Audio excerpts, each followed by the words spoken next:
Hello everybody, welcome back to Stargirl Society, the podcast that inspires you to reclaim your power and start living the life of your dreams. I'm your host, Phoebe Goldsmith, and if you're new here, we would love for you to join our community. If you do like today's episode, be sure to like, comment and subscribe. Follow if you're on Spotify or Apple Podcasts. You can leave us a review if you would like, and if you like content like this, be sure to follow my Instagram at Stargirl Society Pod and my TikTok at Phoebe Goldsmith. And without further ado, let's get into this week's episode. In this week's episode, we're going to be covering the concept of re-parenting yourself and breaking the cycle of family trauma. One of the most powerful things you can do in this lifetime is to break the patterns of your family, to be brave enough to see what's going wrong and to decide that that is not going to continue with you. And in today's episode, we're going to be talking about how to do that. So first things first, understanding how trauma is carried on through families and why it can be difficult to let it go. A lot of us are aware that there is pain existing within our family unit, but are we actually aware of how this cycle keeps repeating? We carry trauma from our great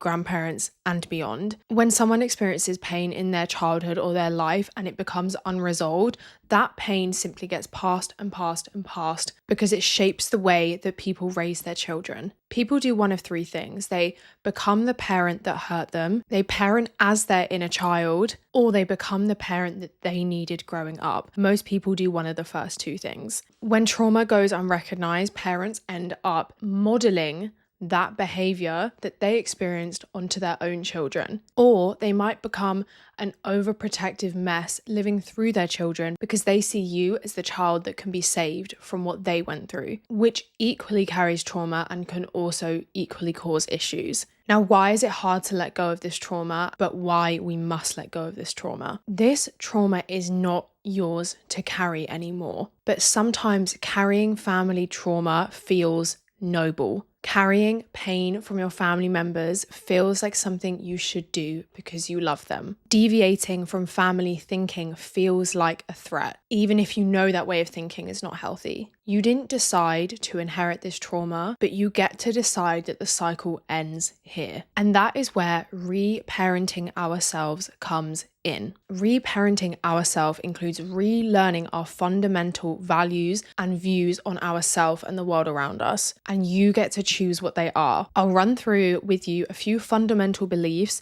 that you might need to re-parent yourself with. Number one, you don't have to earn love and you do not have to be perfect to be worthy of love. If child you was conditioned into this way of thinking, then adult you may be a people pleaser. You may find yourself being attached to people who are on and off with you, who you think you need to prove your worthiness to. You have to choose to start speaking to yourself in the way you wish you were spoken to. Start moving through life as if you have your inner child next to you holding your hand. I've recently been affirming to myself that I choose people who choose all of me. Sometimes I get stuck with people in my life, whether that be romantic or platonic, that want parts of me or have parts of me, but don't actually commit to fully having me in their life. And I'm so over it. I'm so sick of my nervous system feeling on edge, wondering how I'm supposed to keep people in my life, what I need to do to earn the love of people. I'm over it. And I have to start reparenting myself to believe that me as a whole is worthy of love. I am inherently worthy of love. I was born worthy and I'll die worthy of love. And for the inner child that lives within me, I'm making the conscious decision to prove to her that that is the case. The second belief system is that love does not have to equal pain. Something a lot of people learn throughout childhood from their parents is that love hurts, and we should just keep people that are hurting us in our lives because we love them or because they love us or they're supposed to love us. Wrong. I'm over it. I'm done with it. Reparenting yourself in this situation is creating a new narrative for your adult self. And what you have to remember here is that if you can learn all these things as a child, you can learn something different. Furthermore, you are not your quantifiable achievements. Growing up, so many of us have pressure from our parents that numbers on a piece of paper is what makes them worthy and it's what's going to make them successful. But you are inherently worthy without any academic achievements. And a lot of people end up carrying that into adult life. So what once was not getting an A on a test is now not getting the promotion that loads of people went for, you have to get it. Not progressing in your career the way you think you are. It's comparing yourself to other people in society, full stop. It doesn't just stop when the academics stops, it continues in, and that is why we have to reparent ourselves. I think it's really important to reparent yourself in that you actively explore hobbies and activities that mean nothing, that don't change your social hierarchy, that don't necessarily bring you money, and be extremely proud of those things, because you are not your job at the end of the day, and you're not even your hobbies. You are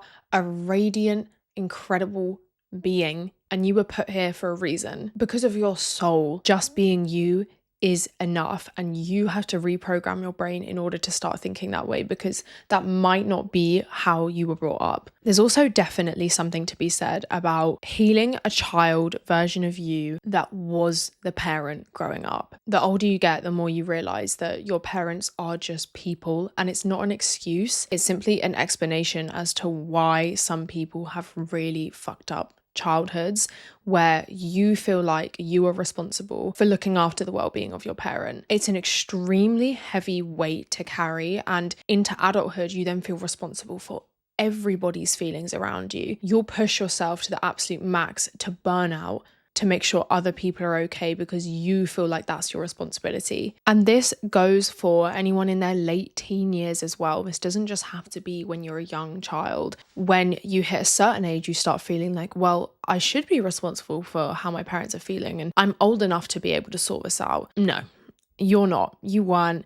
And you deserve to have had a childhood where that wasn't the case. And there's something so empowering about changing this narrative and deciding, fuck this, I don't want to be the one that's relied on. I don't want to be the person that lives their entire life for other people. Because also, the older you get, the older you realize, yes, they were going through that. Yes, it's their first time living, but also it's my first and only time living as well. And if you don't intend on passing that trauma on to any children that you have, I would strongly suggest that you live this time for you now. A quote that I think to me anchors this whole concept of reparenting yourself is to become the person you needed when you were growing up. This to me underpins all of the healing that I talk about. If you are stuck and unsure as to why life feels the way it does for you as an adult, just think about, what would the ideal adult have been for me when I was growing up? Think of particular situations where you needed something that you didn't get. How would that adult have treated you? You can look back on your childhood and you know what you needed because those feelings are so intense and they have never left you. That is how you figure out what needs healing, and that is how you move forward with yourself on this journey. How can you embody the adult that you needed for yourself, for other people?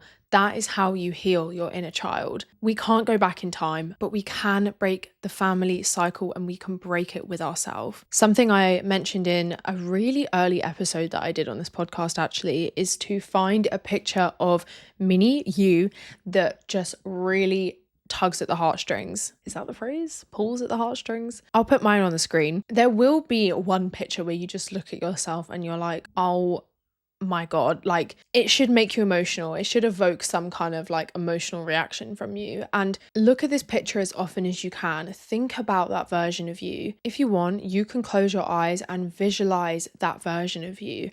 Visualize her or him looking you in the eyes, telling them it's okay, giving them a hug. There's something really healing about going back to this version of you, even though you can't change it, but visualizing yourself being there for that girl or that boy because they are within you. And instead of dwelling on the past, the energy you can put is to help them now, help yourself now, because a lot of this trauma is in the present, and that is one of the only ways that we can access it.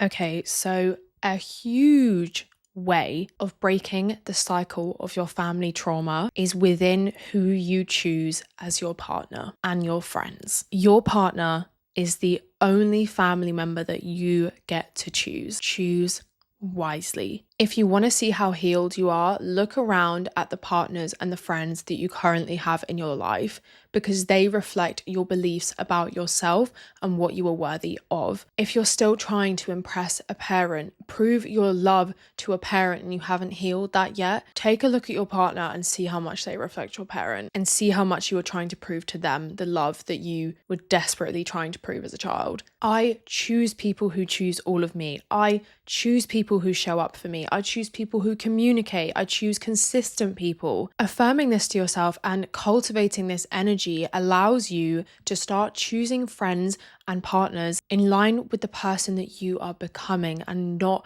the wounds that are pre-existing within you. This is 10 times easier said than done, but this is how the cycle breaks. When you shift your energy and your healing, you will meet like-minded people. Part of the reason the trauma cycle continues within families is because one traumatized person meets another traumatized person. They have traumatized kids. Don't get me wrong, I'm glad you are here and you are here for a reason. And I believe if you're watching this, but then part of that reason is to break this cycle.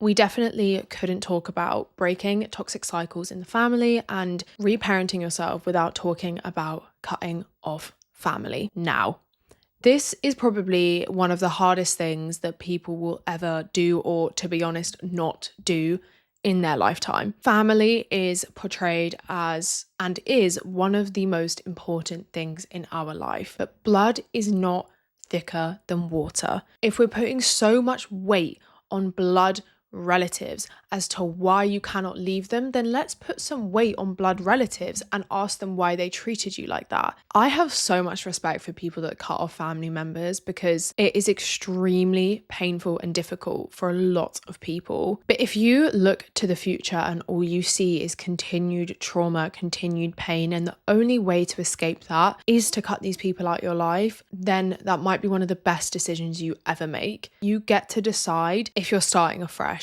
and you're choosing people that align with the person that you are now and the person that you are becoming, instead of the people that made a bunch of decisions for you that you would never have chosen for yourself. Remember as well that we are energetic beings. We are vessels for energy, and people hold onto their trauma, and that is how it's been passed down. You can choose to be the vessel that allows the energy to simply pass through you. It's not your job to hold on to it. You don't have to hold on to it anymore. And whether just simply deciding that this energy of trauma is passing through you, or whether physically cutting off people that passed it to you makes you feel good, both things are extremely powerful in order to reparent yourself. And I will leave you with the idea that this is not your mum's life.